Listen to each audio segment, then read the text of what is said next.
Change the venue to Delray Beach, Florida from Jackson, Wyoming. But let's get back with this.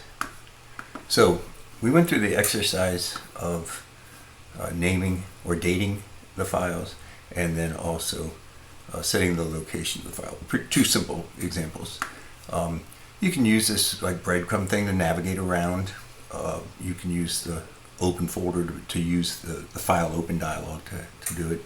This is going to hide or show the buckets like so. And this one, as you saw, the location is hiding and showing as well. So those two are handy, but if you're not worried about them, you can always get them out of the way. This last guy here is whether or not we do an image analysis using AI and image naming as well.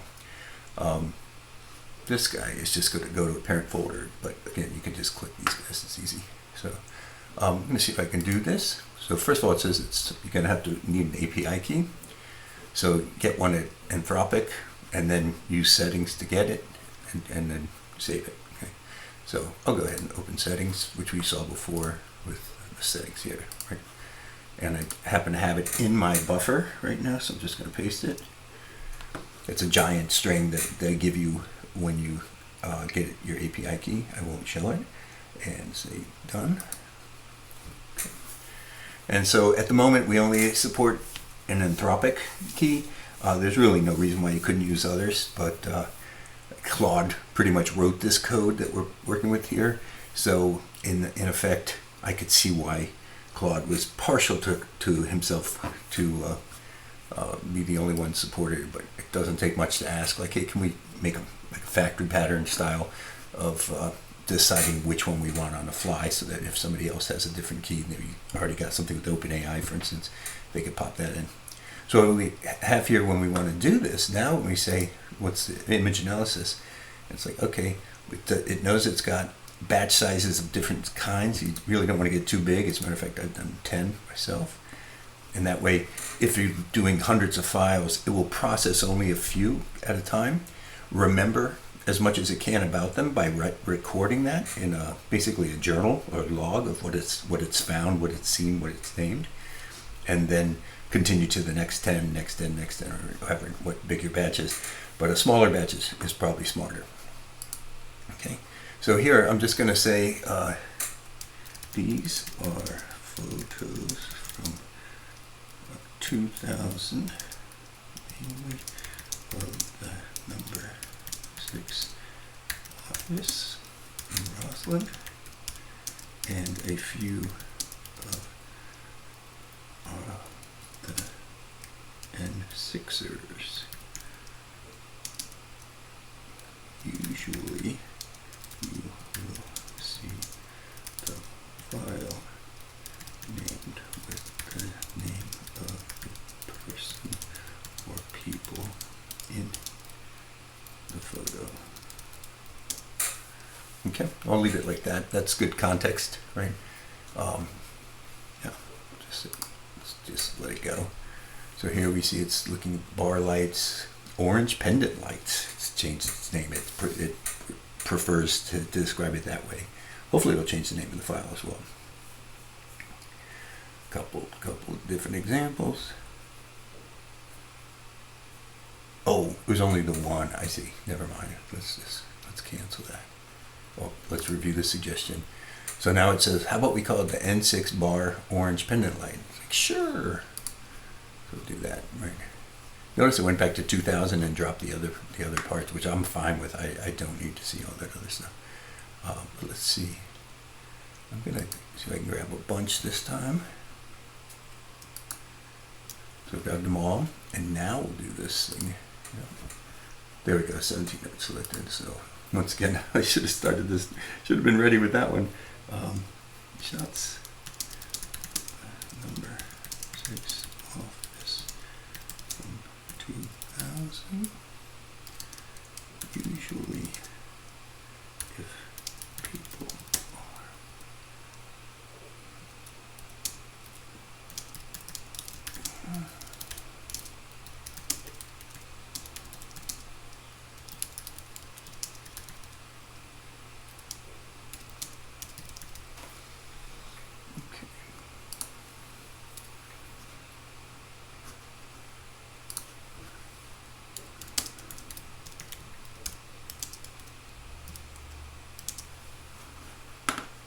Sounds good. All right. Human readable names. Okay, so now we're going to see it will do one after the next.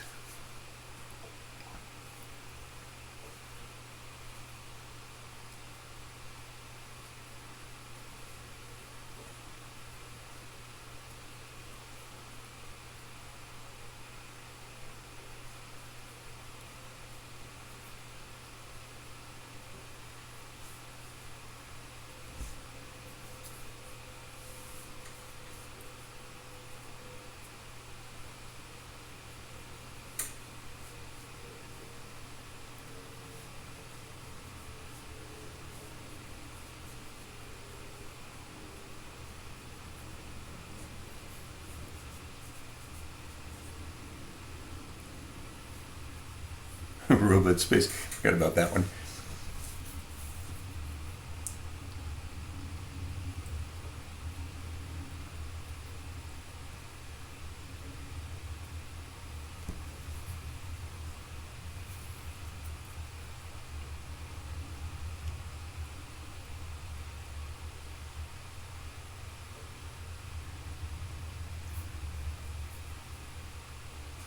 Notice it's keeping track of the cost here. It's approximating 30 cents worth to have just done those 17 images. It's pretty pricey. So you want to do this somewhat selectively. I think it guesstimates for around 250 images, you'll probably pay between $2 and $5. Okay, let's take a look at the suggestions. So here we get a fairly ugly looking screen. This is the nature of default design from Claude. So number 6, office bar, evening view, lighting detail, office kitchen, Brent smiling in office, Brent portrait, office hallway, Buff and Brent business forward, magazine cover. Same thing, there were 2 different ones. One was a TIFF, that's it, process that. Let's see, black and white sunset view from office. By the way, it's really nice. It first of all, it takes any image, make sure it's compressed down to a reasonably small size, and if it's a rather large image, like a 50 megabyte image, gets it down to a reasonable size, and then sends that to get analyzed, and then it comes back with the result. Just so you know, this is not being done locally on a local machine. Liz laughing in office, Mike at desk with the city view. I like it. These names all look pretty reasonable. Blue spinning top. I missed that completely. So we'll take this. Take a look at this. Twin Towers. Airplane. Twin Towers. Okay, I'm going to say to apply it. Now I'm going to stretch this out a little bit. Look at that name. I don't think we're able to mess with the column widths. Yeah. So you can get pretty wide there. But let's see, Mickey Mouse. Let's go in here. That's pretty good. So looking at these file names now, it's all pretty decent. Better, more readable names than we had before. It was a little short, nice and short and sweet. But at least they had an indication of what we're seeing in each time. So let's see if they got Mike right. Here's Buff and Brent in the magazine cover. Yep, that was accurate. And then here's Mike. Yep, still Mike. And Liz. Yep, still Liz. And there's Brent again. Yeah, I don't know if that's a kitchen or not, but that's okay, close enough. There we go. Good. Portrait. Anyway, oh yeah, the spinning top. I want to see that. Sure enough, it was a spinning top. All right. And the black and white sunset. Great, nice. All right, so for the heck of it, let's move on. Oh, by the way, once you've got GPS, like if you had one file here with the right GPS, you can drag the other way. So I'll give you an example. Let me see. Actually, let me just do N6 office, and then group, and it's like, there we go. That's what I want to do. And so now instead of Arlington, Virginia, it's N6 office, right? So it's pretty much the same location, because I just said grab it from whatever the selected file was. So that's pretty handy. That's a different way to mess with location stuff. Let's see. That's good. But you can go anywhere here. We could say Paris. France. And there we go. So we got our GPS for that. Like you go anywhere, be as specific as you want as well, an actual address, whatever. So those were pretty decently. When it comes to date buckets, you can do just the year, month, year, and the full date. So I'll say 2004, like that. By default, it's sorted, I think, descending order, ascending order. I don't know which order it is, but you get the gist. Right? And here you do 2005, like so. Right? You got to get used to the backwards dating, but that's best for machines to be able to do nice, easy sorting. Oh, this is interesting. They came back with 2001 for this, and did it change the date? It did change the date. I didn't realize that. There is some smarts in the analysis that says if you think better than what we've got, feel free to go ahead and do it. And I'm looking at the cover, we're going to see January 2001. Very interesting. So that was good. Let's see. Up there it says July 1, so I don't know if that's correct or not, but we can fix that. So let's see here, and we'll just do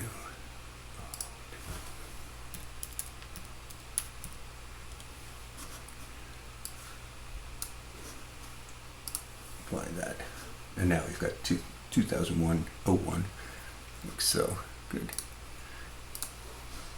All right, we can move on. Go in here. Now here, we've got things that are actually named various family and N6, blah blah. You have no idea. It just could be tons of garbage in here. I'm going to turn the AI loose on this as well in a separate video and see what happens.